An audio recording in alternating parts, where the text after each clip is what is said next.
In the name of God, the most gracious and merciful, all praise is due to Allah, the most compassionate, the most merciful, the master of the day of judgment. It is you, God, who we worship, and from you, God, that we seek help. Guide us to the righteous path, the path of those whom you have blessed, not the path of those who seek thy anger and go astray. Ladies and gentlemen, can we all please rise now for the Australian National Anthem?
I would now like to call upon our first guest speaker of today, a distinguished leader and a renowned speaker, Mohammed Wehbi. Mohammed Wehbi is a passionate advocate for the well-being and education of our youth, with a specialisation in sociology and education and mental health. His expertise and dedication have earned him a prominent position as the head of faith and well-being at Melbourne College. With a wealth of experience in contemporary Islamic education, Mr. Wehbi has played a pivotal role in shaping the educational landscape, particularly in the context of nurturing the spiritual, emotional, and psychological well-being of students. His commitment to providing holistic support and guidance to young minds is unparalleled. Throughout his career, Brother Wehbi has tirelessly worked to empower students, fostering an environment that does not only promote academic excellence, but cultivates strong values, character, and development, and a deep understanding of their faith. His efforts have left an indelible impact of the lives of countless students, equipping them with the tools and resilience to navigate the challenges of the modern world. Beyond this, his professional endeavours, Mr. Wehbi remains an active member of the community, engaged in various initiatives that promote social cohesion, interfaith dialogue, and the upliftment of those in need. I call up Brother Wehbi to the stage. Can I get a round of applause, please?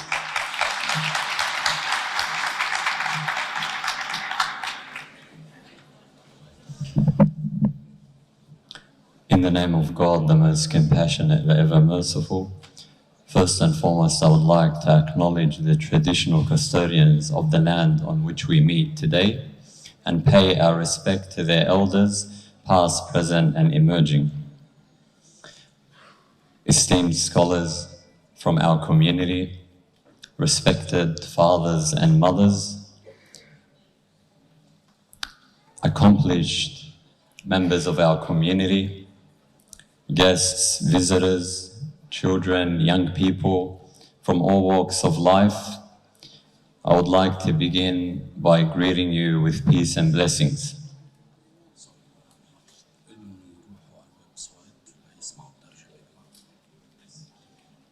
Please feel free to access the PCI website for the immediate translation of our program. As we bring the curtains down on this enlightening journey through the essence of the Parental Rights Committee of Australia, it is our sincere hope that you have discovered not just what the PRCA represents, but also the vital civic role of each and every one of us in our contemporary Australian society. As well-integrated members of the Australian society on this shared journey, we stand at the intersection of faith, family, community, and future. where every decision we make today is bound to echo across generations to come. PRCA is not an entity detached from the community. It is an extension of our unified voice, a symbol of our strength, and a testimony of our self-determination. As we navigate these uncertain times, shoulder by shoulder, upholding the sanctity of our shared ethos and values, recognized by various cultures, world traditions, and communities across the globe, we make the road by walking. Today, we are in solidarity not just by the love of our children, but also by their open-ended commitment to their holistic education and character formation, their spiritual growth, and their right to an education that respects and honors their ethos. Let this solidarity be our network capital, and let our collective willpower be the beacon that enlightens our children towards a prospective future and respects the significance of parental rights. In the Convention on the Rights of the Child, known as CRC, adopted by the United Nations in 1989, signed and ratified by Australia in 1990, children have rights as adults. However, they are entitled to additional rights because of their unique vulnerabilities, attitudes, and values. It is the most ratified of all human rights treaties. CRC highlights the indispensable link between children's rights to education and to safety. Child safety necessarily includes child well-being. Creating environments where children feel safe and well involves socially engineering what sociologists term welcoming spaces that respect children's ethos, values, and faith-based beliefs, while working in active partnership with parents as they are deemed the primary caretakers of their children. Providing children with a holistic education can contribute positively to creating welcoming spaces. An example of this is what New South Wales Education Standards Authority, known as NESA, terms spiritual well-being strategies, through which children engage in activities that promote a sense of control, feeling valued, are meaningful and authentic, and are embedded into teaching and learning programs. This holistic approach fosters school connectedness in children, which has been shown to have a positive effect on school attendance, academic achievement, and overall social, emotional well-being. There is also a correlation between high levels of connectedness at school and the reduced likelihood of engaging in risky behavior as young people.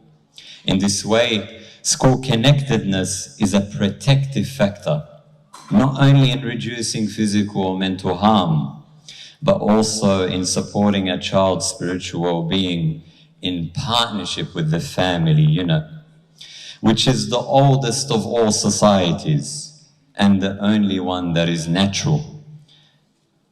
As the political philosopher Jean-Jacques Rousseau aptly put it in his pioneering book, The Social Contract, published in 1762. Parents are character coaches, and the school should be a safe playing field that offers children daily opportunities to actualize and improve the nurturing training they receive at home by their parents in light of their ethos, values, and faith-based beliefs. There are a number of skills children need to develop simultaneously across home and school in the spirit of their ethos, so they can become optimal and constructive members of the Australian society and the broader world. Self-discipline helps children manage their emotional responses and make choices in line with their values and long-term goals.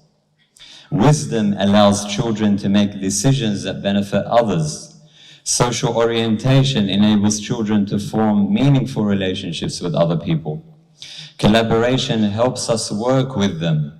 Resilience makes it possible for children to deal with everyday problems as opportunities for growth instead of blame. Optimism enables us to encourage ourselves and our children when things do not go the way we expect. Problem-solving skills help children work out issues through communication rather than force.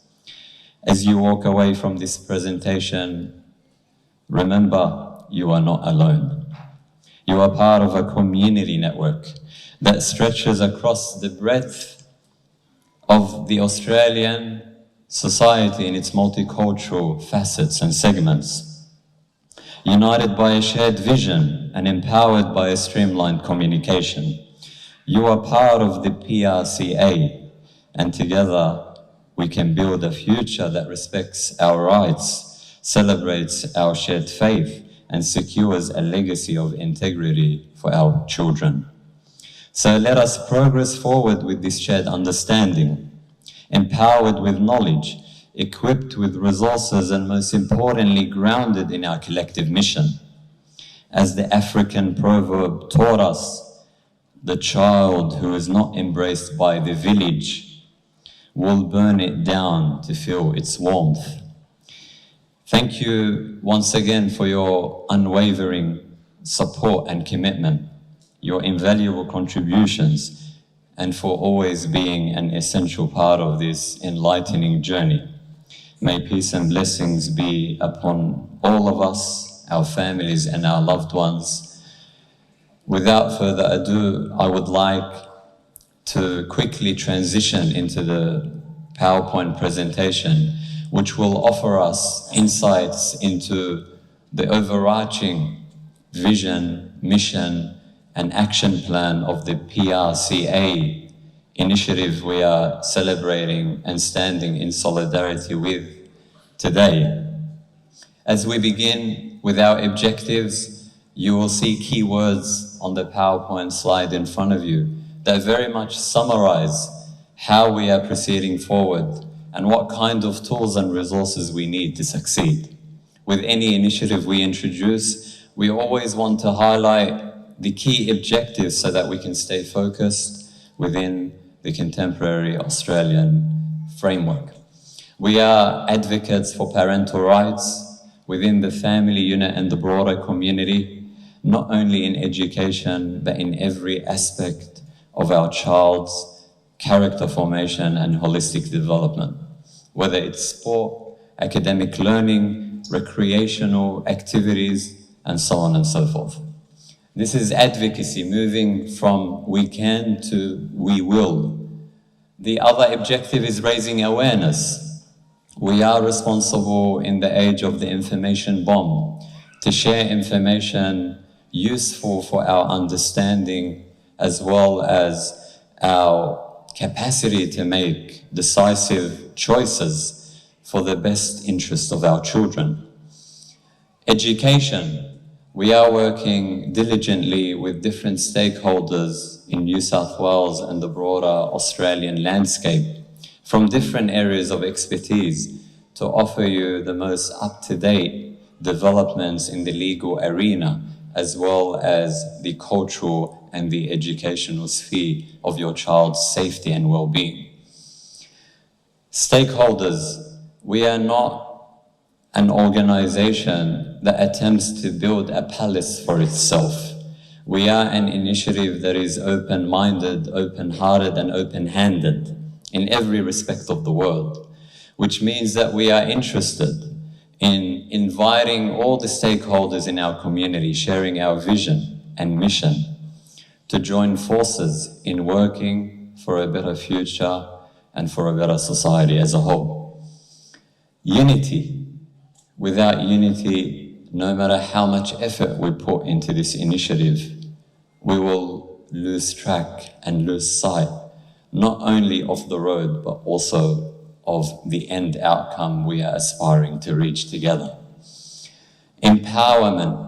We want each and every one of you to feel empowered, to feel capable of making informed decisions, and to draw on accurate sources in relation to your child's future, whether in schools or in any other consequential activity within your child's overall development in Australia.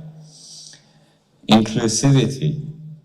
Our inclusivity is manifested through our universal values and virtues, which we share as a whole humanity. We believe that each and every parent, each and every mother, each and every father, each and every community leader has an important role to play in raising greater awareness and inviting greater attention to this important issue for a brighter road for the future. Our action plans, we have a social media action plan. As we distribute information, we encourage you to share and participate in every shape, way or form on social media as a key platform for our advocacy in this day and age. I will not share with you more details under each headline. We could have a dialogue later after the formal presentation to see how we can unpack each and every action item alongside every member of the community. Our political action plan works closely with our members of the parliament, different forms of representation in the government, with policymakers who have access to consequential decision-making areas. Our Women's Subcommittee is central to fostering and nurturing the input and output of our mothers, who carry so much wisdom and who carry a long history of education. As the wisdom says in our world literature, the lap of the mother is the first university. Group collaboration. We aim to build partnerships with different organizations in our community. Different organizations have different strengths, capital, and resources that we should tap into and leverage for the vision and mission of our action plans. Government submission policy, as I mentioned earlier, we have a team of researchers who work across different universities, who have very strong network capital and are more than happy to assist in every area of developing our action plan moving forward. Our respected religious leaders play a very significant role in guiding the process, in offering advice, in building capacity amongst different members of the community, specifically in relation to understanding how we approach this particular matter in our contemporary society with faith, spirituality, and knowledge. Opposing organizations. As we mentioned earlier, we are all about inclusivity, and we do not in any way, shape, or form create barriers or some sort of a fortress between us and the other, but rather we work in collaboration, even with those who may partially or wholly differ with our vision and mission, and that is purely for the sake of coming to an understanding in light of respecting the fundamental and basic rights of living our faith-based values and protecting the rights of our children at school. We will be facilitating regular, periodic meetups, as well as forums and platforms that will activate the group thinking, the dialogic logic of our overall concerns. As one community, we can achieve a lot, and from here we begin, and into the future we proceed. Feel free to use our online services to stay connected with our progress. I would like to highlight to you that this is a very developing initiative rather than a developed initiative, which means we would need to exercise the most beautiful form of patience with each other, with our shortcomings, with our limitations, as well as aspirations. And this is how great initiatives begin. We start small and we eventually grow to realize our vision. And if we, in the here and now, for whatever reason, do not realize the full fruition of that vision and mission, we are certain, we are all hope and faith that our children will one day realize it. Thank you for your attention and time, and thank you for your dedication and faith. May God bless each and every one of you on the path of humanity. Enjoy the rest of your Dialogic platform. We look forward to hearing from you. We look forward to receiving your suggestions, your ideas, and working together in nurturing a spiritually safe, a socially mature, and a culturally competent action group from different aspects and segments of our multicultural community in Australia for a better future and for the best interests of our children, education-wise and character formation-wise.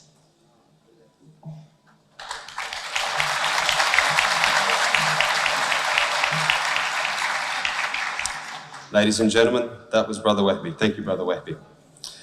Ladies and gentlemen, before we proceed, we do note that the translation rooms were full on the WhatsApp.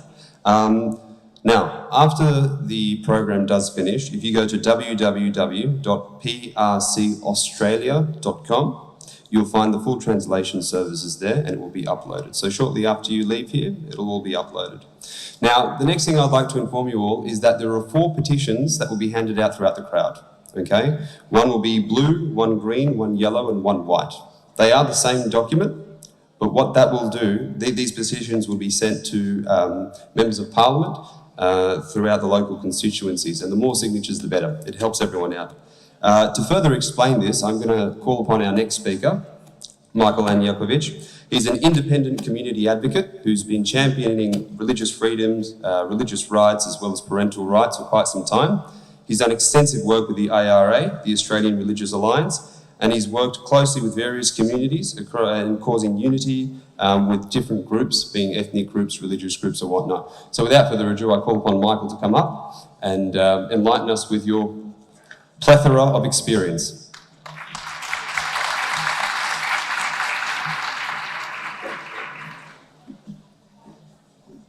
Thank you very much for that introduction. Salam alaikum. Good afternoon and welcome everyone. Distinguished guests, faith leaders and the community, everyone who has given up their valuable time to attend this inaugural Parents Forum today. Thank you. Let me start my presentation by asking 3 questions. By a show of hands, who here wants their children to walk the straight path in life? They're not trick questions. Thank you. It should be everyone. Who here wants their children to respect their religious beliefs and their scriptures? By a show of hands.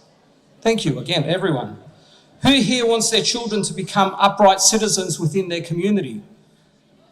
Thank you. Of course, the answers to the above questions, it's not trick questions, should be everyone that's here. True or true? Based on my experience, it's something that people of faith, that we as people of faith all have in common. And it's not just something that we want for our children, but indeed it's something that we want for ourselves. And the other reason I asked is I wanted to make sure that you're all in the right place. And by the show of hands, you are. If you think you're not, there's a wedding up the road at another function centre. So, my name is Michael Anjakovic. As I've said, I'm a community campaigner. I've been involved in the religious freedom legislation fight since 2019. I'm also the author of a parliamentary petition that secured 23,000 signatures, with the majority of those only coming in the last 7 days. About 14,000 out of those 23,000 signatures came in the last week. Today, with the other speakers that are here, we hope to equip, educate and encourage you the people, to be able to take control of the direction that your children will be educated in, by providing you with information and resources as to how you can go about that, including letters to principals, letters to politicians, and of course, petitions to members of parliament. So to everyone who signed a petition, and I know there are a number of people here that did, thank you. It takes a lot to achieve the minimum 20,000 target, and we got there. This petition will now trigger a debate in Parliament to review the legislation, which is the religious anti-discrimination legislation, that I and many others consider to be important to people of faith here in New South Wales. We worked hard to have that passed in Parliament for 3 years. Unfortunately, it seems to have been abandoned by some faith groups and is certainly being ignored by most of our politicians. The petition has been tabled in Parliament and we expect a formal response from the government by the 30th of June. The religious anti-discrimination legislation was formulated in the 12 months from early 2019 to mid-2020 with consultation for senior faith leaders, and I know a number of the faith leaders that are here were part of those religious roundtables.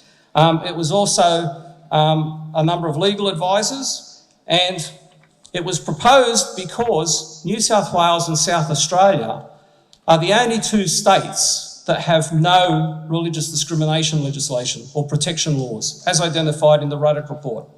This amendment to the New South Wales Discrimination Act was proposed to provide people of faith with equal rights, not special rights. To quote Mark Latham from his speech to Parliament, the purpose of the anti-discrimination amendment, in brackets, religious freedoms and equality, close brackets, bill, can be stated in a single sentence: to extend protections against discrimination beyond existing categories of citizenship and identity in New South Wales to people of religious faith and non-faith. The word equality is included in the title to reflect the equal standing to be given to matters of faith and spirituality in the coverage of the state's anti-discrimination laws. We all know that you can't discriminate against people based on disability, sex, gender, race, but that protection does not extend to people like us, people of faith. This amendment to the religious anti-discrimination legislation would have fixed that, and it was supported by the majority of the groups who made submissions to the proposed legislation. And this is why we need to have the bill enacted in New South Wales. Unfortunately for people of faith like ourselves, there are other people and other groups that do not want these laws for ourselves or for our children, as they do not share our religious beliefs or respect our scriptures as we do. They do not want our children to walk the straight path that we want them to, according to our beliefs and our ethos, but rather they would prefer to teach them their views and values, therefore taking our children in a different direction, which is contrary to our beliefs.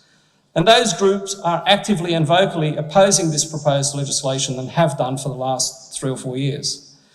The bill went to the Joint Parliamentary Select Committee in mid-2020 and was debated, extensively discussed and debated for 9 months. There were almost 20,000 survey submissions, 194 detailed written reports and 4 days of live testimonials. I was part of those 4 days, and I know a number of people, faith leaders here today, were also part of those live testimonials. And we were in favour of the legislation. The Joint Parliamentary Select Committee handed down its report with 9 key findings and 4 key recommendations. Even though the Joint Parliamentary Select Committee recommended the legislation be adopted by a vote of 11 for and 3 against, when it actually came time to support the bill in Parliament, guess what happened?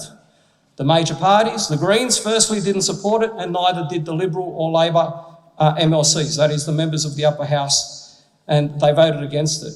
3 key points that we would identify from the Joint Select Committee's report are: the bill does not privilege religion over other protected attributes. It could be said that religion is currently being discriminated against by not being a protected attribute.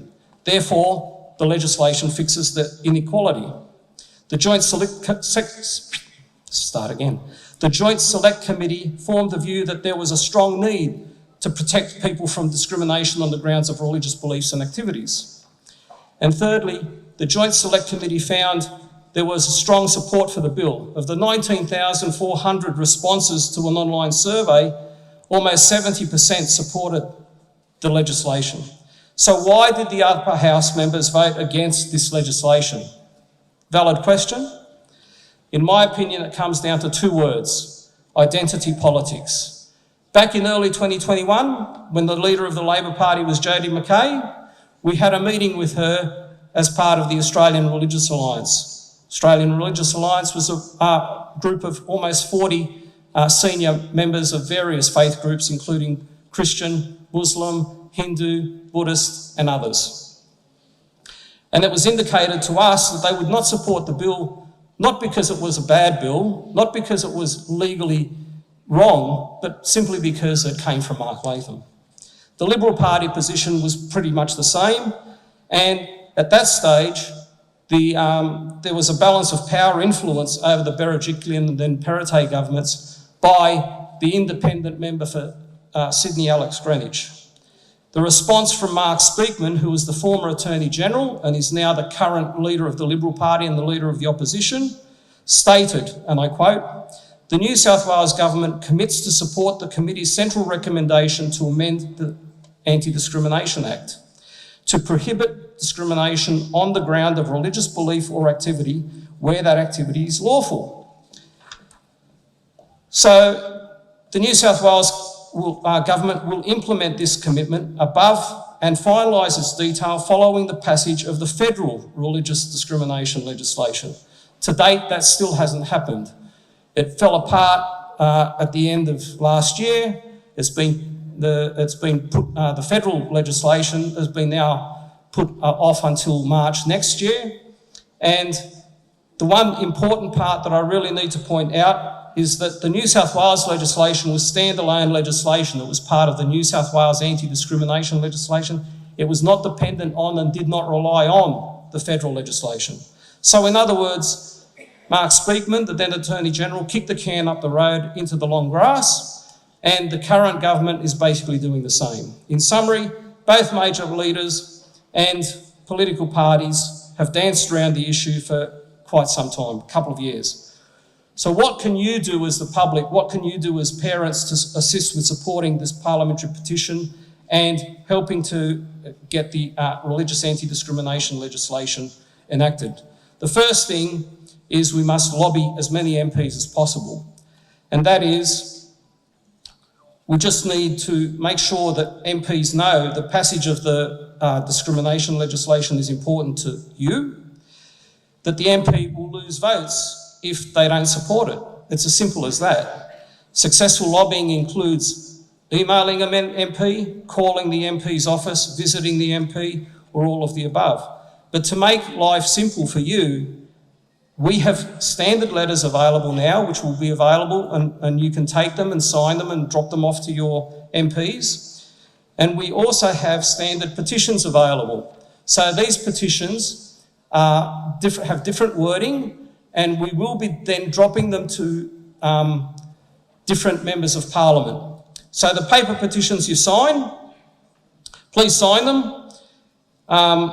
We'll organise to have them delivered to the various MPs that we nominate, and there's a couple of different subjects. So we've got petitions that are supporting parental rights and petitions that are supporting the religious anti-discrimination legislation.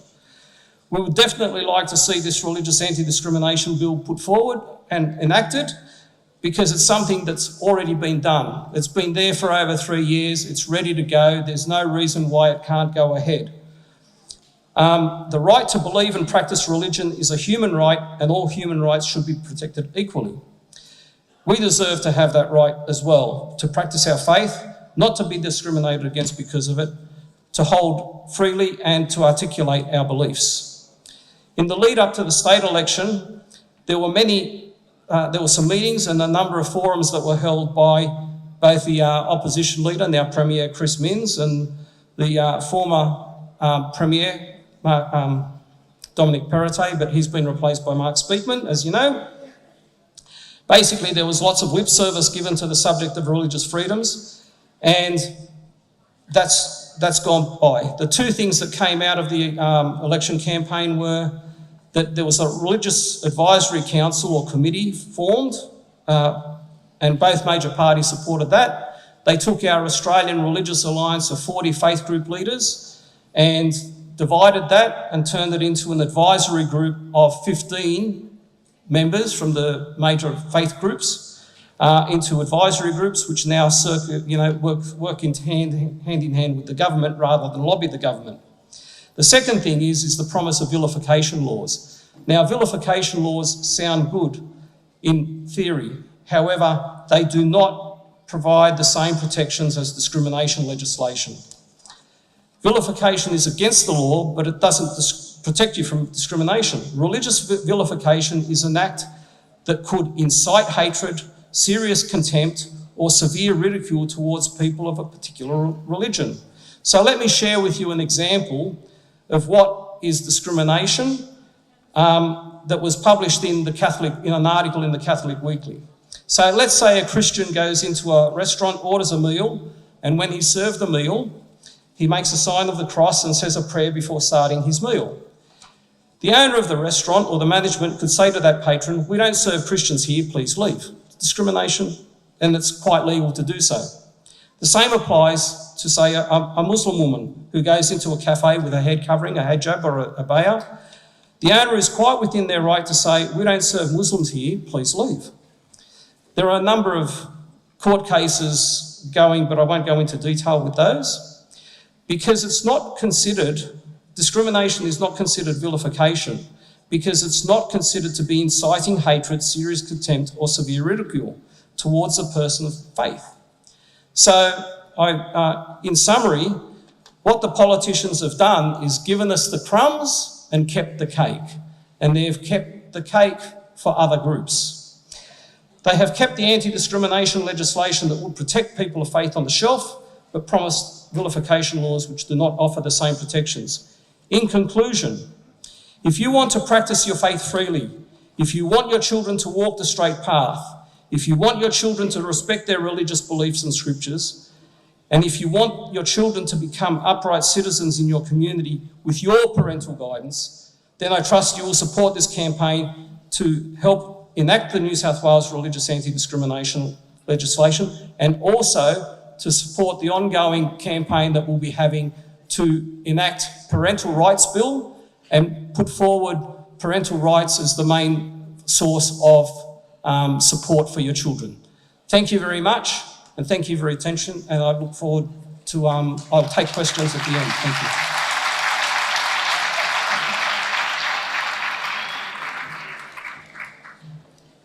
Thank you very much for that informative presentation, Michael. God bless you.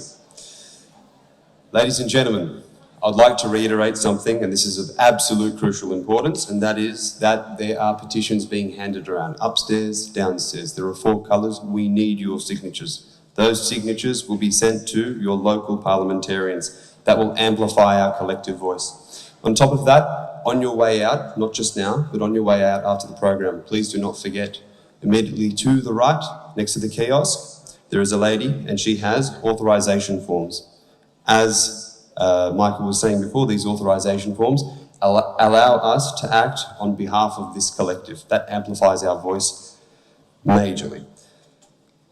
Also, another reminder, can we please ensure that all phones are switched off, please? And can we also make sure that there are no recording devices? If anybody does want access to any of the speeches, they will all be uploaded onto the website immediately after this event. And if you require any further recording, if you want the professional recording, by all means, contact one of the organisers and we can share those links with you. Now, I'd like to call upon the next speaker, Dr. Ali Ismail. He's a medical professional, a mentor and an advocate for parental rights. He hails from the local school of Sydney Boys, not too far from here, and he graduated from Newcastle University in 2009 as a medical doctor. He currently works as a GP. However, his skills are not only limited to doctoring, he's also a passionate community advocate and today we are going to call him up. Passionate community advocate and specialises in youth development in Western Sydney. So without further ado, can we please give him a round of applause to speak about the current situations of parental rights within our schools. Thank you.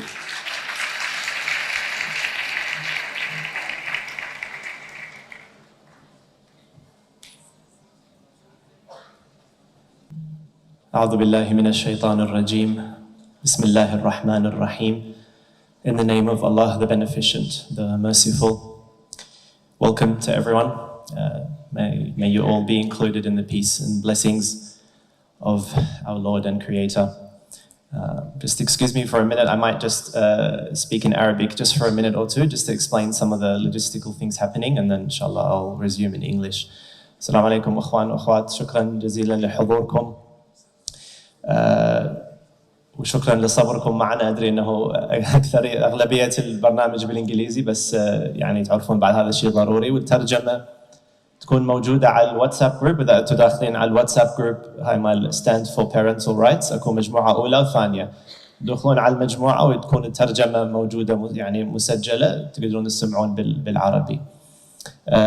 واكو الاوراق الجاي يعني جاي توصل لكم. اول وحده هي بيتيشن.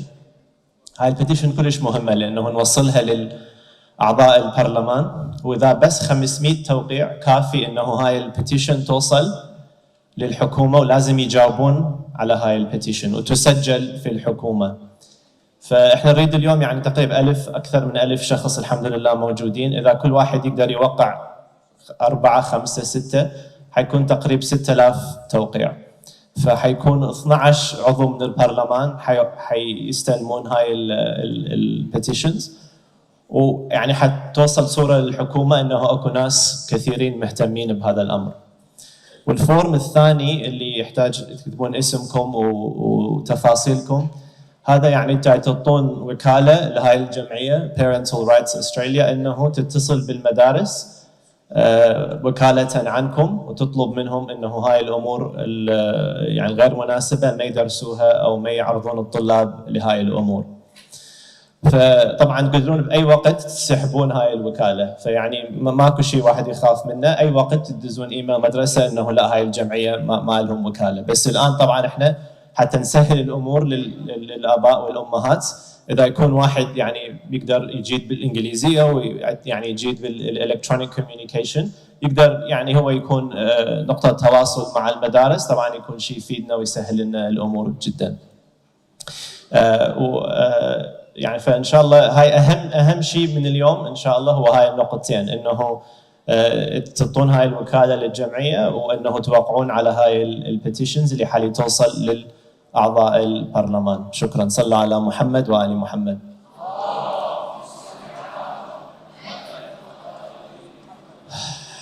Assalamu alaikum everyone. Welcome to all our guests. It's very, very nice to see you all here. Thank you for taking the time to come and show your support for this cause. So I'll be speaking today just about exactly what is happening in public schools and what we can as parents do about it. My information comes from meetings with parents, with students themselves, and with what is available in the curriculums that we see online from NESA, which is the Australian authority which produces the syllabus and curriculum for schools. It's also from being on a number of parental groups where this content and these things have been shared, whether within specific schools or wider parental groups. Just want to, before I start, also acknowledge that we do have some community members, particularly one sister who's been working very, very hard on campaigning in schools and talking to principals and to the Department of Education. Really, she should be here giving the talk, but she preferred that I give this speech. So inshallah, if you have any questions, I'm available, and I can also pass you on to those who've been doing the work and putting in the hard work. Okay, if I could just get the next slide. And the next one, sorry. So there's a subject in schools, PDHPE, and we all remember it from when we were in school, physical development, health and physical education. And this runs from kindergarten or year 1 up till year 10. So it's in every age group. So today we're not just talking about high school, we're talking about every age group. So if you've got a child who's 5, who's in kindergarten, this applies. If you've got a child who's 16, who's in year 10, this applies to you as well. Within the PDHPE subject, there is a strand called health, well-being, and relationships. If I could get the next slide. So in this subject, children are taught about things to do with sexuality. So we can see that as early as year 1, children are, for example, shown images like this, and if I could get the next slide, of boys and girls in this kind of situation and asked to label the body parts and to know the words. Now, of course, children should know these things, and children may need to know them so that they protect themselves from ever being abused, God forbid. However, there is a way to do this that is appropriate without hypersexualizing that child. This role should be played by parents who understand how to approach this issue with their children, not teachers who may have God knows what background, who don't understand the culture of this child, who don't understand the environment of this child and what this can do to a child if they're exposed to these things too early. Other than this, again, as early as year 1 or 2, the NESA curriculum has pictures like this, where a child is asked to identify different types of families, and we have same-sex parents, both male and female, and children have to agree that yes, this is a type of family. And in fact, in an online module that they do, if they click, for example, the question will be like, a family can have 2 dads. And if they click wrong, false, they will actually lose that mark. So you can see how a child will start to think about these things from a very early age. If I could get the next slide. This is an example from high school now, and I really want your attention for this. I just want you to imagine your child discussing this in their class or bringing this home. And this has been happening it's not new, it's been happening for a few years now. The story in this picture here is that it says that, look, one boy who's named Phil or whatever, he is very close friends with another boy, Joe or whatever, and their friends have now started to say, oh, are you guys gay? And Joe and Phil, actually, they're like, oh, that's okay, maybe we are gay. So you can see that the scenario is not even that, look, there's a gay student in your class, be accepting of them. It's not even that. It's that trying to instill in that child's mind that, look, if you're close friends with a boy, which we all know at this age, boys and girls are the most important thing to a child at this age is their friends. It's like the beginning and end for them. But what this is trying to put in that child's mind is that if you're really close friends with someone, maybe you're gay with them, right? Maybe you have different kinds of feelings for them. So obviously we don't want our children exposed to this. If I could get the next slide. Role models of same-sex relationships are taught in the textbooks in school. If I could get the next slide. Then we have, besides this issue of same-sex relationships, we have some very, very, what can I say, disturbing things. Look at this, please. Ayla and Ahmed, okay? Now, for those of you who are Muslims here, these are very obvious Muslim names. For those of you who are Arabs and not Muslims, these are Arabic names. For those of you who are of any faith, you understand what is the intention here. Ayla and Ahmed, 13 and 17, go out to the movies and then decide, I'm very sorry to say this, but I just want to show you that they decide that it's time to have sex. 17 and 13 Muslim children from Muslim families, this is the scenario that's being given. Now, you tell me, you want to include us Muslims in your culture in this way? This is your inclusivity? Next slide, please. And then we have, again, scenarios given to students now. Year 7 and 8 is the last 2 slides, and this one as well, where, Sam and Alex are a same-sex couple, very young ages, 13, 15, and the scenarios are given to the children. Is this okay? Is this not okay? And it's not like you can answer what you think. You have to answer what's in the textbook. Now, besides if I could just go back one slide, please. So far what I've talked to you about is what's in the curriculum. It's in the PDHPE curriculum that schools have. The next thing is that sometimes there'll be external groups coming in. So if we could go to the next slide. And these external groups, like Love Bites, like a few different names that they have, they'll come externally and they will deliver a program to students. High school usually, but can also happen in primary school, or in fact both. And you'll get a note home saying, look, Mr. Mrs. Parent, would you agree to your child attending this incursion, this program, etc. And it will have a name like relationships or like consent or like mental health, well-being. I please ask you to just say no, okay? Just say no, I don't want my child to attend this, because often it will turn into a discussion about these other issues, about same-sex relationships, gender identity, etc. So be very wary of external groups. Next slide, please. So what can I do about it? The New South Wales Department of Education guidelines say that parents must be notified in advance before any of these subjects are taught in class. So you, as the parent, should be given notice that, look, Mr. Mrs. Parent, in 2 weeks, we are going to start this strand of PDHPE. Your children will learn about child protection, sexual education, etc. They must notify you. And it also says that parents have the right to withdraw their children, and this right must be respected. Okay, so what you need to do is you need to make sure that when that note comes, you initially say, no, I don't want my child to attend this, okay? Now, one thing that I want to say is that sometimes you will have already signed this when you enrolled your child. Because sometimes when you enroll your child, they have a little paragraph, I agree to my child being enrolled in the, being part of the child protection classes. So at enrollment, you've already agreed, so they won't ask you again. So you need to make sure that, please, after this session, on Monday or next term, you write to the principal and you say, look, if I've agreed to anything like child protection or sexual education to my child, I withdraw my agreement. I do not consent to this anymore. Okay?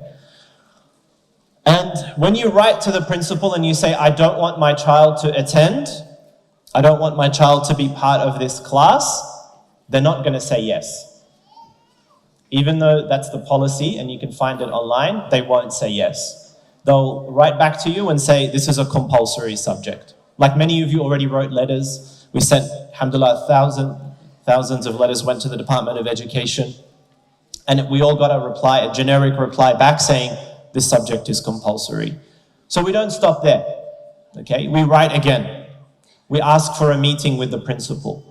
And we continue to write. We continue to ask for meetings with the principals until we come to a conclusion. We're preparing another letter for you to send. So if the principal is no longer engaging with you and they're saying, no, this is a compulsory subject, your child must attend, we have now a letter ready to go out to the Department of Education. Already, the community members who've been working very hard on this have started sending and preparing these letters. The principals have said, we don't know what to do. We're waiting for the Department of Education to get back to us. So please, today, after you leave, if you've already written your first letter, write your second one. If you have not written any letters, write your first, because we need the schools and the Department of Education to receive tens of thousands of letters in the next few weeks. We need to put as much pressure as we can, because right now, some principals are just not talking to parents. Some principals are just not responding. Some are bullying the parents. Who wrote this letter for you? Do you even speak English? That kind of attitude. So we cannot stop at one letter, or we can't stop just because the principal was rude or bullied me. If I could get the next, we'll be requesting an exemption based on religious grounds. And in the education law in New South Wales, the Secretary of the Department of Education must take this into consideration. They have to reply. Okay, what else can I do? Talk to other parents. You know, this whole group, 1,200 people here, was because parents started talking to each other. Because we had a couple of awareness sessions and everyone sent messages to everyone else. And now look how many parents are here and how many letters have been sent out. Talk to the other parents in your school. Start a WhatsApp group. Talk to the other mums. Talk to the other dads.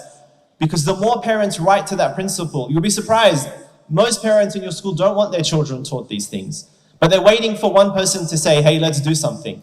talk to the other parents, get them to join a group, coordinate with them, get involved in your school, be part of the parents committee if there is one in your school. Attend any session that there is, whatever it's about. You know, if there's a father's breakfast, mother's outing, meeting with get to know your principal, turn up and bring up this issue. Talk to the parents, talk to the principal. Just be wary of also of ways that these things are taught to your children indirectly. So in the English subject, teachers are now being encouraged to give students books and movies to study, which include these issues. So when you write to your school, and we've got this in our letter, that we also we don't want these texts taught to our children. We have the right to withdraw our children from this, whatever subject, not just PDHB. Next one, please. The third way is, we'll move on, please. Yeah, the third way is school events. So your school, you know, when it's June or when there's some Pride event, they'll run a Pride carnival. They'll ask your children to wear rainbow or wear purple. They will ask your children to sew flags, rainbow. Again, say, I need to be notified of this. And you can write to your principal at the beginning of every year and say, I want to be notified if there's going to be an event like this. And if enough parents complain, they'll cancel it. And if it goes ahead, don't send your child to school that day. Next one, please. School environments. Just be please aware of the kind of school that you're going to be sending your child to. So before you choose the public school, especially high school, just be aware of the environment at your school, because sometimes a principal, one individual, sets the environment. For example, in our area, we know, I'm from the Auburn area, we know that there's a school, boys and girls across the road, a boys' school, a girls' school. And we know that in one school, the principal is not on board with these things. So the children are not pressured. There's no events. There's nothing. It's all okay. The school across the road, no, it's encouraged. It's facilitated. Children almost get rewarded if they engage in same-sex relationships. Be aware of what kind of principal and environment there is in the school. One school, and I heard this directly from a student. Can I mention the name? Is that okay? I don't know. There's a school in a very multicultural area of Sydney, 70-80% from, Muslim, Christian, and other faith backgrounds. And the school has a group called Fruit Box, where students are encouraged to have been encouraged to make a group for LGBT students and their allies. And these students are, encouraged to have this group, and they have meetings at lunchtime. And now many kids from faith-based families have joined and said, oh yeah, I identify as like this. Ask around about your school before you send your child there.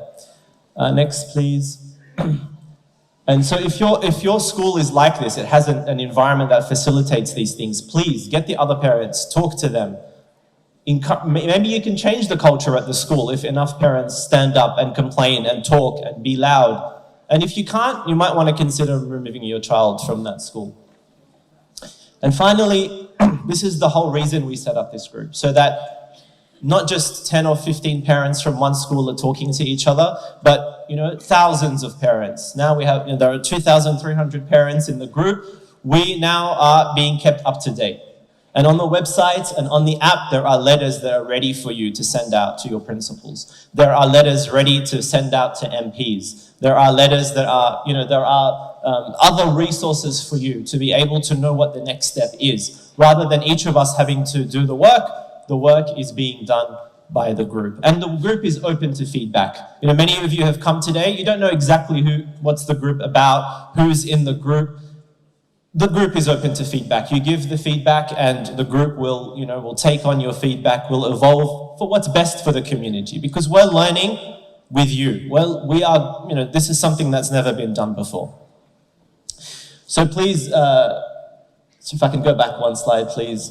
So please, before you leave today, go on the website, download the app, join the WhatsApp group, and please don't leave today without having signed the petitions. Finally, I just want to add a point here, and I'm sure you all know this, if I could go to the next slide, that the most dangerous thing that can happen in all of this is that your child stops talking to you about it and hides things. Because most of us know that our kids come home and tell us, Dad, something really bad happened at school today. Mum, I hated what happened at school today. And they tell us, and they'll walk out themselves. And the sister who's been working very hard on this, when she met with the principal, didn't really agree to anything, except she said that, look, if the child puts their hand up and says, I'm uncomfortable, I'm leaving, I don't want to watch this movie, the teacher cannot force them. So what we want is an open conversation with our children about this. How do I facilitate this? Spend time with your kids. Be their friend. Be there and spend as much time as possible with them. And talk to them about everything. They're interested in soccer, talk to them about soccer. They're interested in, a video game, talk to them about the video game. Because then they'll talk to you about these things honestly. And don't overreact. When they come home and they say something like this happened, or they've made a mistake, don't yell and scream and shout and turn the house and I'm going to take you out of the school and you'll never see your friends again, because that child will stop telling you things. And that's really when we've lost the battle. So please, let's keep an open channel, open communication with our children, because we can deal with everything else, but we won't be able to deal if our children are not telling us what's happening.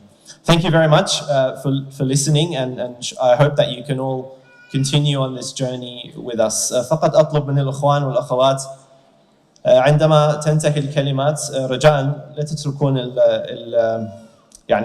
رجاء لا تتركون أو لا تطلعون قبل ما توقعون البيتيشنز. جدا مهمة البيتيشنز، يعني كل هذا الشغل وكل هذا العمل وجيتكم وتعبناكم، إذا من وقع البيتيشنز ما حيصير نتيجة من هذا الاجتماع، يعني مهمة. فرجاء وقعوا البيتيشنز والفورمات وكونوا معنا للأخير إن شاء الله. Thank you very much.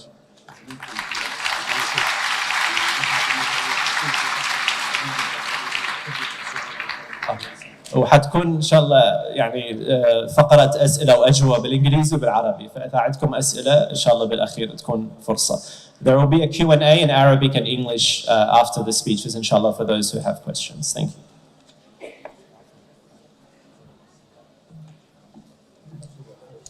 Thank you, Dr. Ali, for that very informative talk. Ladies and gentlemen, again, please, petitions, petitions, petitions. This is all about petitions at the end of the day. The other thing is that please don't leave just yet. We have our Q&A session in both Arabic and English. The floor will be open for any queries or questions that you may have. Finally, there are some donation box comings around. So if you do see a donation box and you have a penny free, please feel free. Every cent goes towards the cause. Our next speaker is Professor Brika H.S. Nazarea. He's a philosopher, an expert in literature, and specializes in the studies of religion.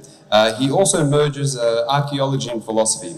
He bridges the narratives of the past, of the ancient world, with the narrative of the contemporary world, so that we can tread upon a spiritual path. Serving as the Grand High Priest and head of International Mandaean and Nazarene Supreme Council, I welcome the professor up upon the stage, and please, come along.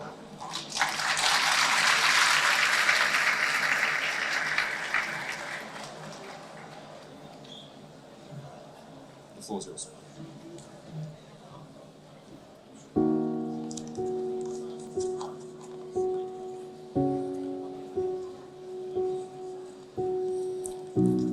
Distinguished guests, ladies and gentlemen, Shlama, Asutha, Shalom, Salamu Alaikum.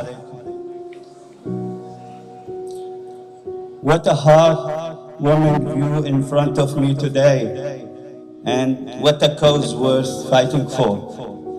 I stand before you today as a professor of philosophy and religion and education, scholar and artist, humbled by the opportunity to address this steaming gathering representing various beliefs and culture. It is with deep respect and sheer commitment to well-being of our children that I speak of the significance of parental involvement in their education and the importance of safeguarding them from undue influences. In our Mandaean tradition, we hold the family unit in high regard, recognizing the crucial role parents play in nurturing their children's growth. We believe that parents are not only entrusted with their physical care, but also with their spiritual and intellectual development. Our homes become the first classrooms where values, customs, and beliefs are imparted, shaping their identity and fostering the sense of belonging. Today, in our interconnected world, we face multitude of challenges. Our children are exposed to a variety of beliefs and ideologies, which can sometimes create confusion and conflict with our deeply held convictions. It is our collective responsibility across faith and cultures to protect our children from undue interconnects, ensuring that they are empowered to make informed choices while respecting diverse perspectives. Education extends beyond the walls of institutions, and it is within our families that seeds of knowledge are sown. As parents, we have the privilege to inspire our children's curiosity, to foster love for learning, and to install them in the values that define our respected faith. By nurturing an environment of open dialogue, mutual respect, we encourage them to explore their faith, engage in critical thinking, and embrace the richness of our religious and cultural heritage. In our collective endeavor to protect children, let us recognize the importance of promoting interfaith understanding and the cooperation. By nurturing an atmosphere of respect and tolerance, we create a fertile ground where our children can learn from one another's beliefs and experiences, fostering unity and diversity. Through genuine dialogue, we enrich their understanding of the world, collective empathy, compassion, and share a commitment to building harmonious society. As parents and guardians, we are called to lead by example, demonstrating the values we hold dear in our respected faith. Our actions speak louder than words, shaping the moral compasses of our children. Let us strive to embody integrity, compassion, and virtues upheld by faith, nurturing the spirit of love, kindness, and justice within our families. In today's discourse on education, we cannot ignore the ongoing discussion surrounding the inclusion of LGBTQ plus teachings in classrooms. It is a delicate balance that requires us to navigate the complexities of this issue with sensitivity and understanding.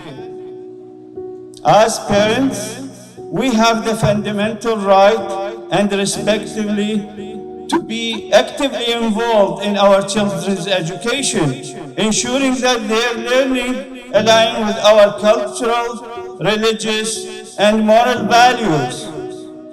It is essential that educational institutions recognize and respect this parental role, engaging in meaningful dialogue to bridge any gap that may arise. By fostering open and respectful communication, we can find common ground and create environment that respects the right of all individuals while safeguarding the rights of parents to guide their children's upbringing. Moreover, we must address the issue of consent.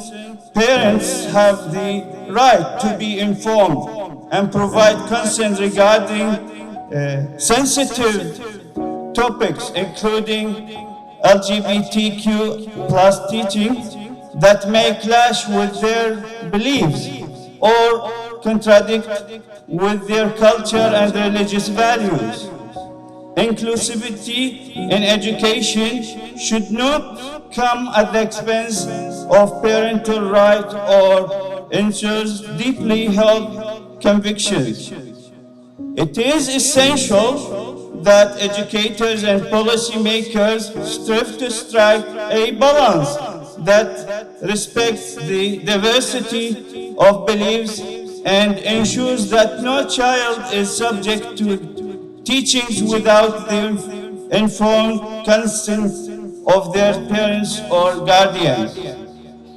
It is within this context that we advocate for open and respectful dialogue between parents, educators, and policy makers. Such dialogue can foster a shared understanding of diverse perspectives, allowing us to find common ground while respecting the right of all involved. By engaging in constructive conversation, we can work towards developing educational frameworks that are inclusive, respectful, and considerate of parental concerns. Let us remember that the goal of education is to provide our children with knowledge, critical thinking skills, and the ability to navigate the world with empathy and understanding. As parents, we desire comprehensive education of our children that respects their individuality and foster an appreciation for diverse perspectives. It is through a balanced approach, guided by open communication and mutual respect, that we can create educational environment that nurture the intellectual and emotional growth of our children while acknowledging the right and responsibilities of parents. Today, we stand at the crossroads where we must navigate the complexities of inclusivity, parental rights, and the respect for diverse beliefs. It is incumbent upon us to engage in respectful and constructive dialogue, finding ways to create educational environments that strike a balance between promoting inclusivity and respecting parental rights.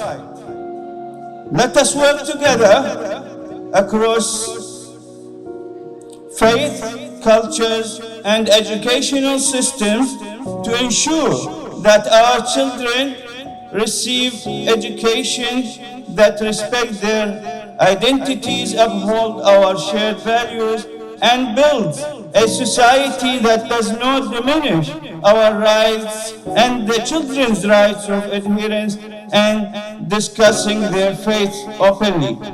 Thank you for your attention, and may our collective effort lead us to future where education thrives and the rights and beliefs of all are respected and upheld. Thank you very much. May God bless you all. Thank you.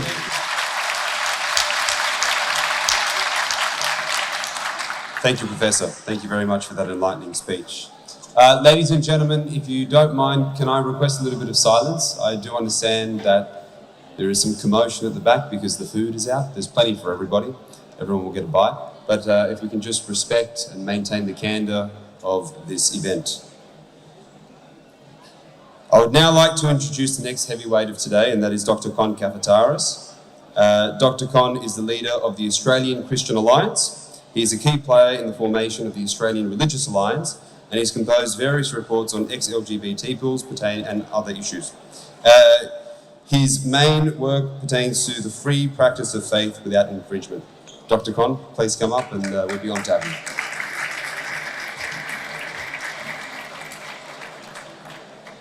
Thank you very much. I'm no stranger to this community. Great. Assalamu alaikum.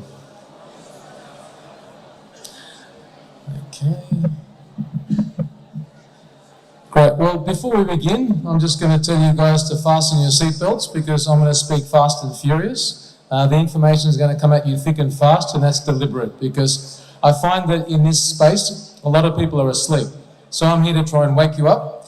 Don't worry, any information you want, we're freely available. The slides from the organisers, please see the organisers if anybody wants access that they can't get. So strap yourselves in and enjoy the ride. Firstly, I want to talk about, I've titled my talk, Conversion Therapy Laws. Go back a bit, please. They're a cure for a disease that doesn't exist. Okay, and I want to talk about why they're so damaging. So, does my laser pointer work? Yes, but you can't see it. Forget it. Okay, next slide. Yep, next slide. Okay, so the question is, what are conversion therapy laws and why should we have them? Well, the supporters basically say that people are being forced to change their sexual orientation against their will. They're being forced to convert, okay? So you're homosexual and we want to force you to become heterosexual, to convert yourself. That's why they're called conversion therapy. And they say that these therapies, these forced conversions, actually cause suicide. So young people who are gay or lesbian, we force them to renounce that and they end up killing themselves. But I want to challenge, is this really true?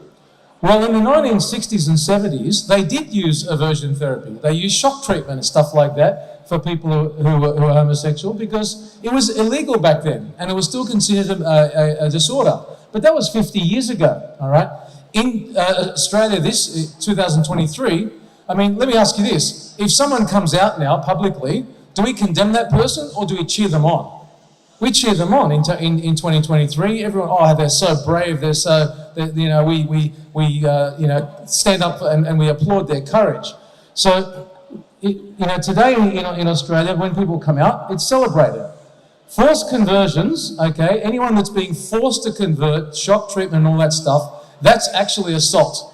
So if that's happening, there should be police records, okay? It's illegal, it's against the law, and it should be referred to the police. But what has been happening has been treatment for people with unwanted same-sex attraction or gender confusion. I stress that word, unwanted. So it's a little bit like any conventional psychotherapy, okay? You've got a problem with something, you want to go and get help, but no one is being forced to convert against their will. I've got something up here. If you're gay and you're happy and you know it, clap your hands, okay?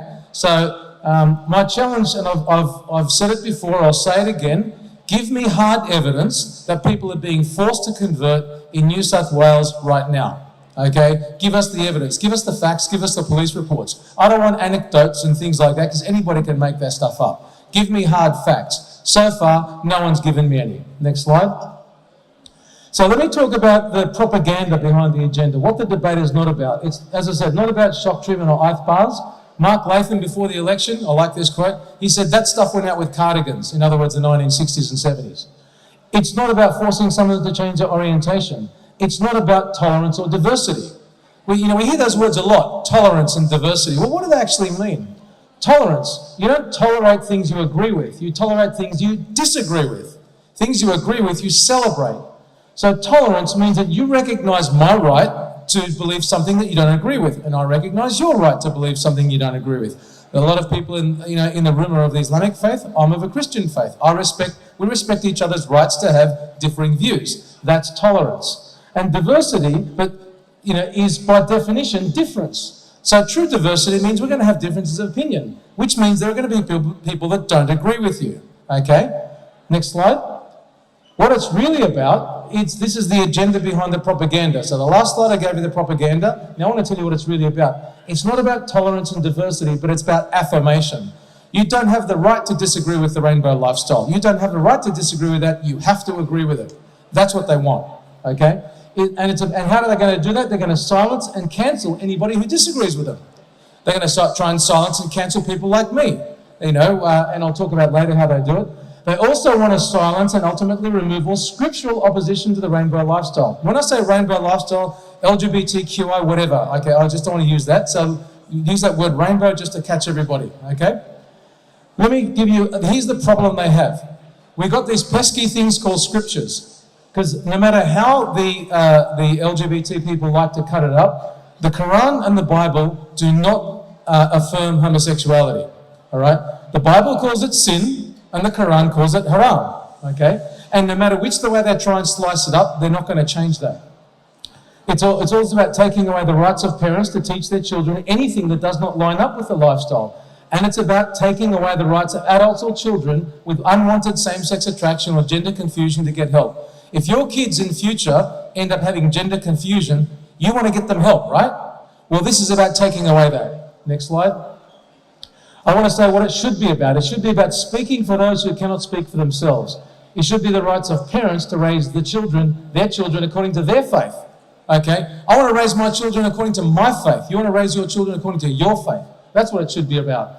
And it should be about adults and kids who want to get help for unwanted feelings of same-sex attraction to get help. And it should be about the rights of people of faith to live life that are consistent with their faith and values. Even that means being celibate and renouncing same-sex attraction. Next slide. Now, we already have conversion therapy laws in 3 jurisdictions in Australia. Started in Queensland, which was bad enough, went to ACT, which is even worse, and now it's in Victoria. The Victorian bill is the worst of all, and I want to drill down the Victorian bill to show you what could be coming here. I'm not saying we'll adopt this bill 100%, but it has been talked about as a template by some. In Victoria, anyone who wants therapy for unwanted same-sex attraction or gender confusion, you cannot get help. Your only choice is either affirm the desire, embrace it, or suffer in silence. So basically, if you've got unwanted feelings of depression in Victoria, you can get counselling. You've got unwanted feelings of alcoholism or drug addiction in Victoria, you can get counselling. But if your child or your child has unwanted gender confusion, can you get counselling? No, you cannot. You have to suffer in silence. Any advice to, in other words, you tell somebody, look, the scripture doesn't support this, okay, that's a change or suppression practice, that's illegal. And it includes, the Victorian bill includes prayer or counselling. So you religious leaders in the room, listen to this. Prayer or counselling is illegal, all right? Any publishing advice, all right? Going out, you want to take your child outside Victoria to get help. Sorry, that's illegal too. All right. Publishing the idea that people can change their orientation, SOGI is sexual orientation, gender identity. Publishing that idea is illegal, a $10,000 fine. I'm going to refer to this study that I co-authored, okay, on this, and we had to get this published before the Victorian bill came in. If we didn't, all of the authors of us, we would have been up to $10,000 fine each. And the maximum penalties are 10 years jail, $500,000 fine. Let that sink in. Now, next slide. While I talked about those jail penalties, that's not where I think the real action is. The real action will be in the civil scheme. And I've titled the slide, "The Process is the Punishment." Because in Victoria now, the Equal Opportunity Human Rights Commission has the power to investigate anonymous complaints of change or suppression practice. So anonymous, hear that? Anonymous, with no statute of limitations. So you might do this, you might give somebody advice now, and they can complain in 20 years' time. 20 years later, they can complain. You'll be summoned before that commission, $11,000 fine if you don't attend, and they will either give you the choice, stop saying that or stop doing it, or they can refer you to APRA if you're a health professional like me, or Dr. Ali, or they can send you to the police, right? And then what happens then is people are dragged through months or years of litigation.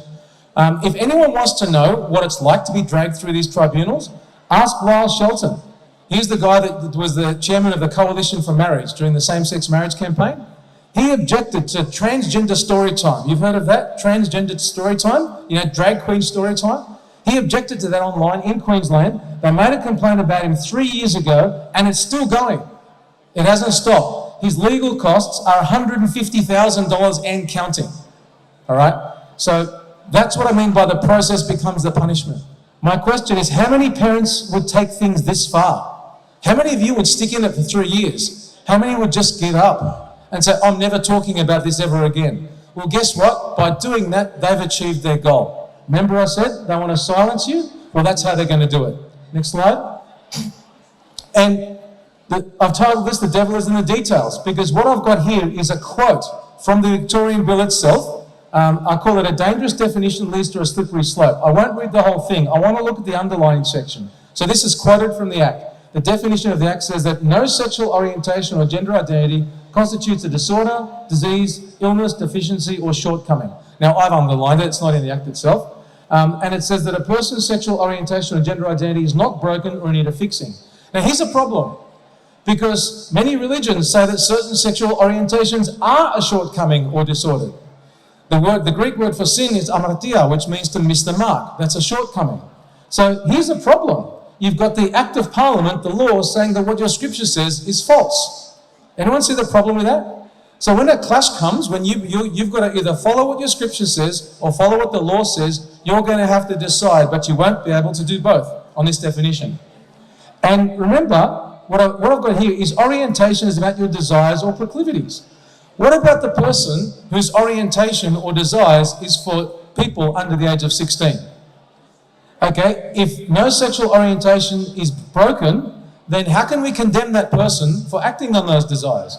What future laws could this result in? Now listen, don't throw rocks at me. I'm not saying that every LGBT person wants to have sexual relations with someone under the age of 16. I'm saying that if the law says that no orientation is wrong, then how can you stop that? I'm giving you the logical conclusion of that definition. Next slide. Now, from here I'll just talk briefly. So, if they want to, one of the reasons they want to ban the law, they say that they want to ban the therapy. They say, the therapy doesn't work. It's discredited and dangerous. Let's have a look at that. I'm holding up here, okay, a study, 78 ex-LGBT people that we got from around the world. Okay, these are the only ones we could get to go public. There are tens of thousands more. 2 Muslim men are actually in our cohort. They've got different backgrounds from 18 to 66, different education, professions, religion, race. Some had religious counselling, some had professional counselling, some had both, some had no counselling. Most of the people had prayer support. The majority of cases there was change. 75% of people had less suicide, 94% less anxiety, 95% better self-image, 80% less promiscuity. The change that happened was significant. The average drop in suicides was 40%. That's 4 out of 10, okay? 4 out of 10 less suicides. Anxiety, 50%, drop in anxiety, 50%, promiscuity, 46%. Their orientation changed. So of the people that were homosexual before the treatment, 70% of them became heterosexual, with 53% of them exclusively heterosexual. A lot of them actually got married and had kids. All right. Of those with gender confusion, 100% of them ended up being happy with their biological sex. So does that sound like something that's discredited and dangerous and doesn't work? No, it actually worked. And you can see by the bottom, right? The change was long-lasting. 22% of the people had their therapy 30 years ago. 30 years ago they had this treatment. All right. And it's persisted. 72% of them had their therapy more than 10 years ago. So we're not talking about flash in the pan or fly by night. Now, for anyone who wants copies of this study, I've got a couple of hard copies. There'll be a copy to a link to the study with the organisers. Next slide. Now, I've had some people say, oh yeah, but this doesn't affect me. I don't have a dog in this fight. I'm heterosexual. My kids are okay. Let's have a look at whether that's actually right. I submit that all of us have children that we love or know people that have children that we love. Could be your niece, could be your nephew, could be whatever. As the society becomes more and more gay affirming, and with social media, the risk of gender confusion is going to rise exponentially. I'm holding up a book here called Irreversible Damage, Teenage Girls and the Transgender Craze. It was released about a year ago, and she researches the explosion in gender confusion that's happening because of social media, especially among teenage girls. So if you think your kids are not going to be exposed to this stuff or affected, you're wrong. I'm sorry. It's already happening, and it's going to happen to your kids and my kids unless we do something about it. So the risk that this being affected will only rise and rise. What's going to happen to those kids and if their parents cannot get any help for those desires? How many of them will suicide or self-harm? I've just shown you evidence that the treatment stops suicides. If we ban the treatment, okay, how many kids will self-harm? Will that be one of your children?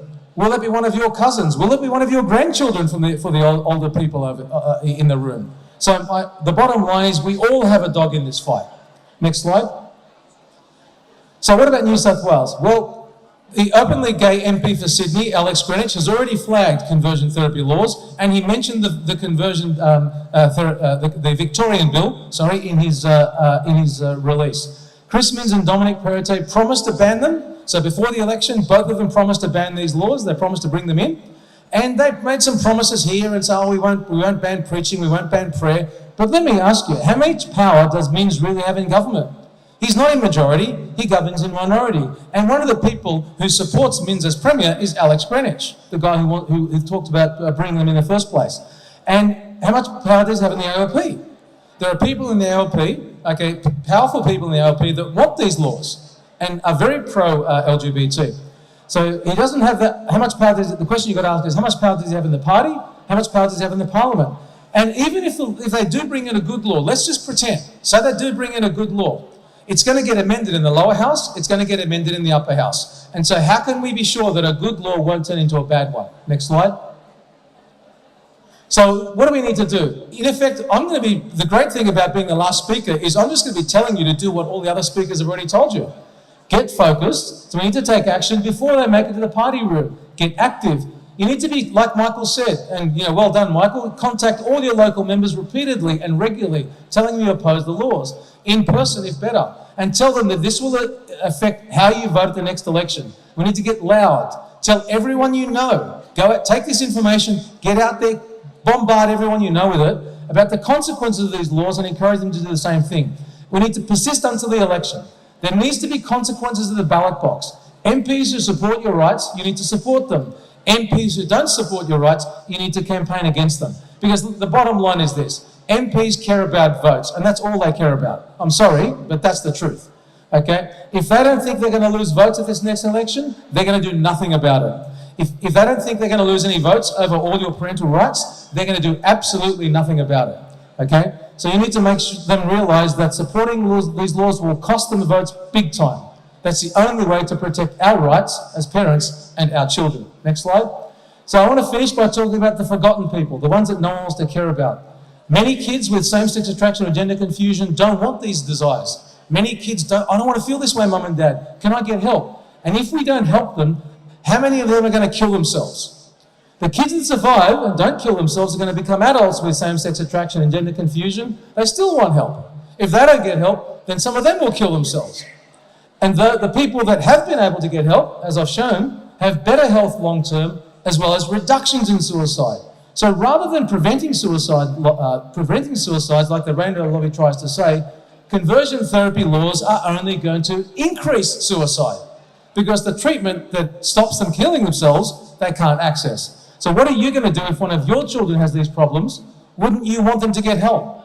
Okay?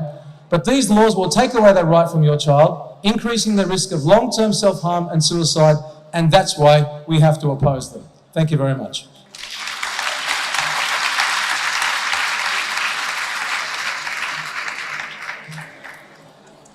Thank you, Dr. Con.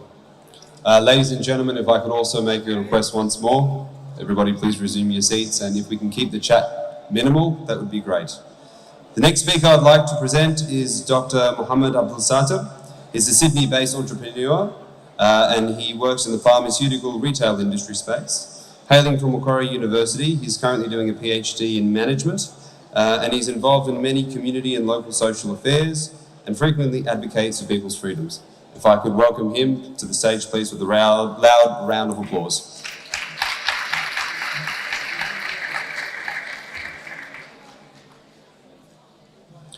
صلوا على محمد وآل محمد.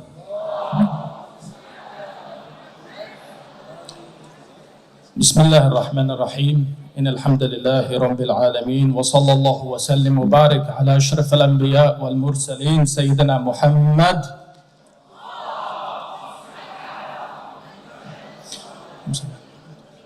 وعلى آل بيته الطيبين الطاهرين وصحبه المنتجبين. Brothers and sisters, thank you very much. Respected scholars, distinguished guests, brothers and sisters, thank you very much for attending and giving up your time and supporting this important cause. I understand that it is getting a little bit loud. We are almost done with the program, so please exercise a bit more patience.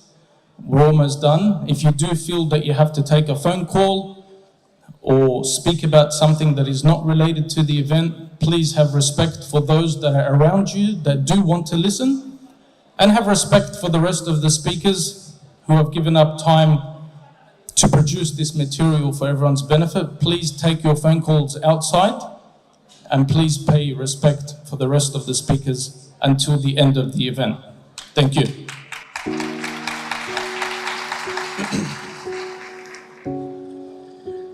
My brothers and sisters in faith, and my equals in humanity, as Imam Ali alayhi salam says, today we're gathered here to discuss and critically reflect about the importance of taking action and to ensure that our rights as parents and guardians is legally protected.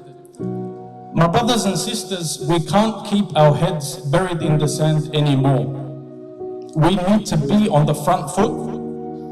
Whether we like it or not, change is happening. Whether you're bothered to do something or not, change is still going to happen. If you won't teach your children or take time to give to your children, I can guarantee you that YouTube and Facebook and TV, وما بعرف شو, they're the ones that are going to teach your children. No longer is it sufficient enough, my brothers and sisters, to hold our beliefs internally, but shy away when it comes to vocalizing these beliefs externally. All people of faith, whether you're Jewish, whether you're Muslim, whether you're Christian, or whether you're a polytheist, we all have a religious and a moral and an ethical obligation to act against corruption, to enjoin in what is good and to forbid what is evil. Within Islam, we know this concept as al-amr bil-ma'ruf wal-nahy 'anil munkar. In order to be considered from amongst the successful ones, al-muflihun. The word al-muflihun is derived from falah. Where do we say that word multiple times in a day, my brothers and sisters? Hayya ala al-falah, hayya ala al-falah in our salah. We say this up to 10 times in a day. I have a very important question that I'd like each and every one of us to ask ourselves internally before we ask anyone else. How can we claim to be from the muflihun if we don't have the nerve and the guts to confront and speak out against injustice and corruption when we see it? In Judaism, in the Jewish tradition, for example, they have a concept known as the Yetzer Hara. It teaches us the importance of forbidding evil by avoiding the actions that violate the will of Allah subhanahu wa ta'ala, or the will of God. In the Talmud, for example, it confirms the importance of making the right decisions because everything is already predetermined by God, except the person's choice to be either good or bad. We all have a choice. We all have free will. We can exercise our free will. That is not something that is predetermined. That's something from our own volition. Within Christianity, they have the same thing. They have the same injunction to do good. In Romans chapter 12, verse 21, it says, "Do not be overcome by evil, but overcome evil with good." So this seemingly universal call to do good and forbid evil, it is also found within polytheistic traditions. For example, the Hindus, they are instructed to live their life by something known as the Dharma, which means good and righteousness, and to avoid evil, which is Adama. By doing so, they increase what they believe is their good karma. My brothers and sisters, listen. Honestly, what use is our profession of faith? We all have a profession of faith, every single one of us. Whether you believe in Jesus, whether you believe in Buddha, whether you believe in Confucius, or whether you believe in Ashhadu an la ilaha illallah wahdahu la sharika la wa ashhadu anna Muhammad abduhu wa rasuluh.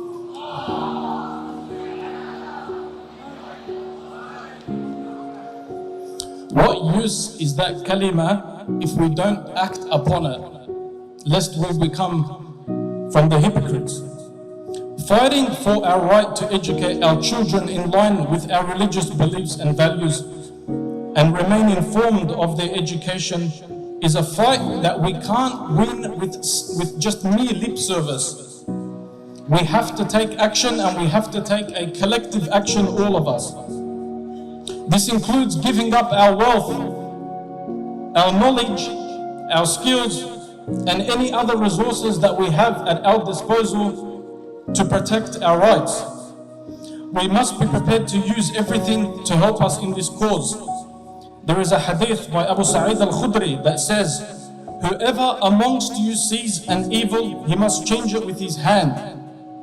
If he can't change it with his hand, then with his tongue. If he can't change it with his tongue, then at least have that change within your heart." That would be the lowest form of faith. As parents and as guardians of children, we wish to raise our children according to our own religious beliefs and our own values. We want to be informed about what the state is teaching them or proposing to teach them, to ensure that what our children learn in school is aligned with our own religious identity, our own beliefs, our own theology. We're not asking for the heavens and the earth to be moved here. It's not a ridiculous claim. It's not a ridiculous request. Just like other people request their rights, we're requesting our rights as well. It's not rocket science. Sallallahu ala Muhammad wa ala Muhammad.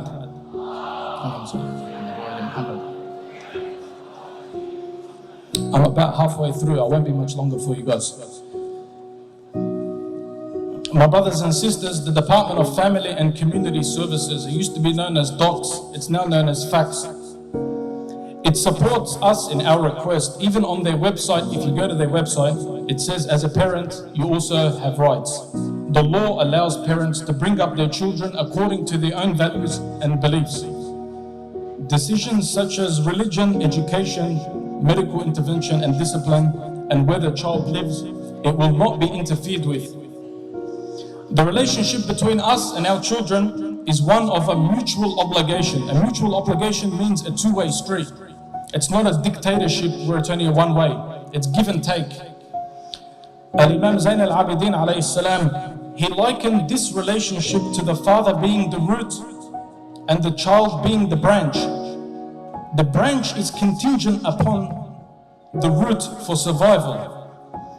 It means that the child is contingent upon the father or the mother, reliant on them.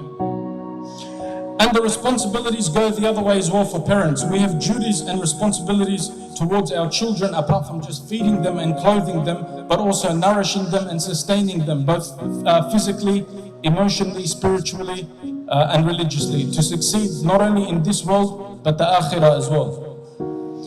This concept, my brothers and sisters, of parental authority, we have a wilaya, so to speak, or we have a guardianship over our children.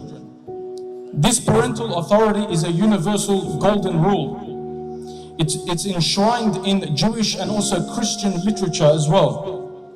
There is a prominent position in the first commandment of the second table of the 10 Commandments where it says, "Honor thy father and thy mother, that your days belong in the land and that your Lord, your God, is giving you."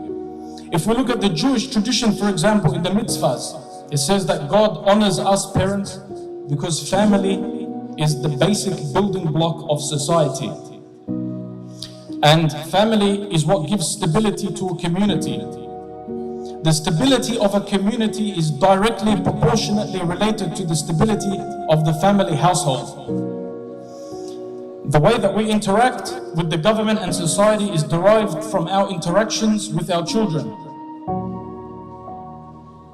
And when our children learn lessons such as honoring, respecting, and obeying their parents, this will result in a society that is stable enough to promote the development of the insan al-kamil, or the whole person. We as parents have the right to guide our children in a direction that will ensure that they succeed in both worlds. This request, my brothers and sisters, is supported by Article 14 of the United Nations Convention of the Rights of the Child. It states that parties shall respect the rights and the duties of the parents, and when applicable, to provide direction to the child in the exercise of his or her right in a manner that is consistent with the evolving capacities of the child. We are endowed, us parents, mothers and fathers, we are endowed with a sacrosanct authority over our children. An authority that includes the right and the duty to educate them after God's commands. All people of good should oppose a state-sanctioned or a state-coerced education that is against our will as parents. In the Christian tradition, for example, the Bible says that God made from one man every nation of mankind to live on the face of the earth, having determined allotted periods and the boundaries of their dwelling place. He gave every son and daughter to their mother and their father. What God has given, let no man put asunder. This means that there is a God-given bond. It's a special tie between the parent and their child, that God has formed this special union. And nobody or nothing on this earth or in the heavens can put that asunder except God who formed it in the first place. Our religious beliefs and our values are central to ensuring that our families and our children achieve their full potential. In Article 26 of the United Nations Declaration, it supports our outlook. It says that education shall be directed to the development of the human personality and to strengthen respect for human rights and fundamental freedoms. What are these freedoms, by the way? That's a valid question. These freedoms are safe to say that they include promoting understanding, tolerance, and friendship amongst all people from all walks of life, all skin colors, and all variations and dialects of the tongue. We as believers here are a religious group. We're one of the world's largest group, and we seek nothing but tolerance, respect, and mutual understanding. This is enshrined within the Quran, where Allah subhanahu wa ta'ala talks about, and from amongst His signs are the creations of the heaven and the earth, and the diversity of our colors and our tongues. God's created us into different people and tribes so that we may come to know one another and appreciate that our differences actually make us closer. This is the epitome of respect and tolerance, as we are all brothers in faith or equals in humanity. And finally, we want policymakers and lawmakers to guarantee us our religious freedoms and our rights and protections under anti-discrimination. We want to be assured and guaranteed of equal protection against any discrimination, and this is also enshrined in Article 7 of the UN Declaration of Human Rights. All are equal before the law and are entitled without any discrimination to equal protection of the law. All are entitled to equal protection against any discrimination. My brothers and sisters, finally, we must remember that the greatest right is not our right over our children or our children's right over us. It's God's right upon us. God's right upon us encompasses us in every movement. Our children are a amana. Our children are a trust that is given to us from Allah subhanahu wa ta'ala. And God's right upon us stretches from the tip of our hair on our scalp to the bottom of our toes. We must be mindful and never forget that our wealth and our children, they are a trust that is given to us on this earth, and we must uphold our responsibility towards our children and ensure that we give them the tools necessary to succeed in this life and the next. Otherwise, if we don't, my brothers and sisters, there is a very severe consequence in place, because we fail ourselves. We have failed on our promise and on our responsibility. On the day in which our limbs and eyes and tongue will testify against us, let us be in a position where we have done everything that we can to be responsible parents and make sure that our children succeed in this life and the next. Sallu ala Muhammad wa ali Muhammad.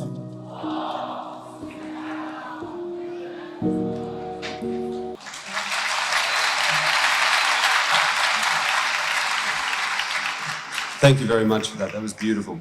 We have the final speech now by Sister Dania. I welcome her to the stage for the lucky last speech. Here we go.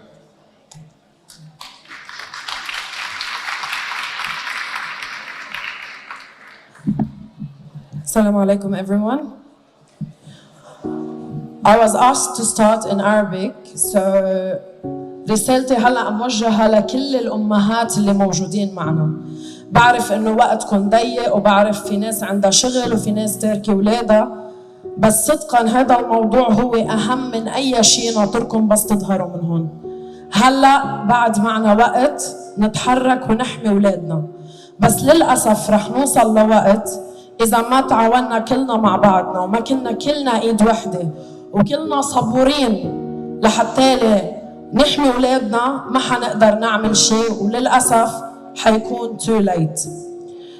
So today I stand before you today not solely as a member of the Parental Rights Committee of Australia, but as a mother navigating the terrain of parenting in a world where the values I hold dear and being overshadowed by an agenda that, in my opinion, manipulates the label of LGBTQ+ rights for harmful purposes. The worry I carry in my heart is that this agenda is seeping into our schools and influencing our children in ways that are against the ethos of my faith and many other faiths across our country.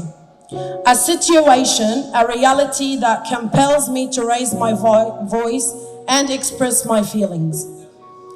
In this current climate, it seems that the ethos I hold sacred and ethos that values modesty, respect for the divine design of human sexuality and the sacredness of family is under threat.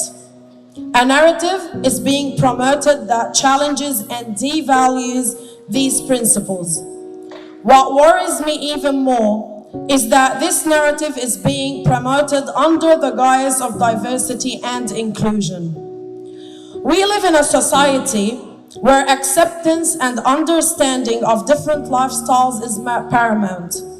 However, the same society should respect and honor the diversity of thought and belief systems. When education takes on an agenda that undermines the faith-based ethos many parents abide by, it crosses a line from being educational to being indoctrinating. I stand here today not to challenge the rights of any individual or community, but to voice my concerns as a parent. I am deeply troubled by the thought of a society that seeks to influence the innocence of children with content that is not age appropriate. That does not respect the rights of parents to be the primary educators of their children in matters of morality and sexuality. As a mother, my concern is not about denying anyone's rights, but about preserving the rights of my child's right to innocence, my child's right to a childhood unburdened by adult concerns, and my right as a parent to raise my child in alignment with the values of our faith. In this era, where our children are exposed to so much so soon, I invite all parents, regardless of their faith or belief systems, to join hands in advocating for a balanced education. An education that respects diversity, not just in identities, but also in values, beliefs, and traditions. We need to work together to ensure that our children can grow up in a society that respects and values all its members without trampling on the rights and beliefs of some in the name of promoting the rights and beliefs of others. I am a worried mother, and I guess most of the mothers here are so worried. But I am hopeful too. Hopeful that together we can find a way to create a respectful, inclusive, and balanced society where every child, every parent, and every family feels heard, respected, and protected. As I look out at the sea of faces gathered here today, a warmth comes in my heart. I see a beautiful tapestry of humanity, people from all walks of life all faiths, all cultures, and all backgrounds, united by a single universal principle, the protection of our children and the sanctity of our beliefs. We are more than a collective of concerned parents. We are the embodiment of unity in diversity, standing together, not divided by our differing faiths, but united by them. Each one of us is a beacon of our individual beliefs, traditions, and cultures. We stand together, side by side, not in spite of our differences, but because of them. In today's world, it is too easy to feel alone, to feel that our concerns, our beliefs, our values are being drowned out in a sea of voices that do not resonate with our own. But look around you today. You are not alone. We stand united, a powerful testament to the strength of shared purpose, to the resilience of faith, to the unyielding love we hold for our children. Today's gathering is a testament to the power of unity and shared purpose. We have come together to ensure that our children can grow up in a world where their faith and values are respected, where they are free to explore and express their beliefs without fear of judgment, of indoctrination. This is what I see when I look at you today. A choir of voices singing the same fundamental melody of parental rights, of child protection, of faith preservation.